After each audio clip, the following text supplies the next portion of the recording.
Good afternoon, class. It's been a while since I communicated with you. I apologize for the pause, the absence.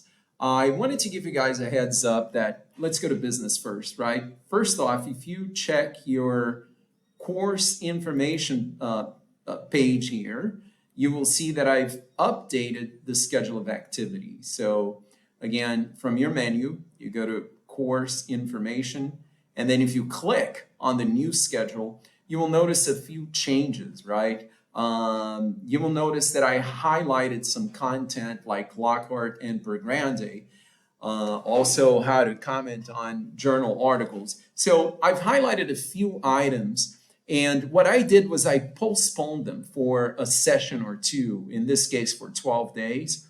Lockhart and Per Grande is due tomorrow, so you need to read it. It's not going to be a difficult read, I guarantee you, because if you read it carefully, you will find out that the authors, well, actually, this is going to be a question for you. Who wrote this article? Once you read it, who are Lockhart and Per Grande? Who are these two authors, right?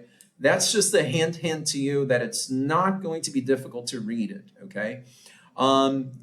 Along with that, you'll be reviewing something called How to Comment on Journal Articles. These are already available to you, as usual, in the course content section. So again, I highlighted in red what I needed to postpone to a later date, and then you will see the new date in yellow, highlighted in yellow, right? Some things didn't change. Your oral history final draft is due tomorrow, meaning you get comments from your group mates, and then you post them up, and then you start drafting your final drafts.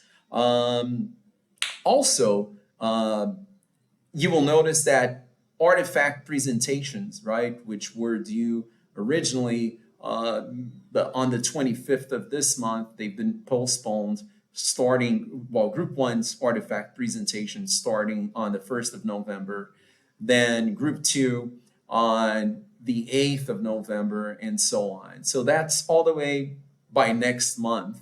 There will be another forum entry due, and another one due in November, and finally one at the last day, by the last meeting. So in sum, I've updated the schedule of activities to give more time and to make up for the fact that these were not available for you to read. Blackboard did not make them available, and I realized that, right? So just one final note to you. I will be holding, as I did before, meetings on Wednesdays, but for my ALP section, for those students who are in the ALP section who are enrolled in two classes at the same time, I'm going to be doing the same thing on Mondays as well. So I'm going to have 2 days during the week when you can come in. And when, let's say you can't come in, you can watch the recordings later, and you can maybe email me requesting a better time or requesting that I address something that you didn't know. That will come along with new videos and more content for you. I hope this is not too much. I hope I'm not bombarding you after the pause, but this is all in order to support you and to help you succeed, okay? Thank you very much. I look forward to hearing from you. Thank you.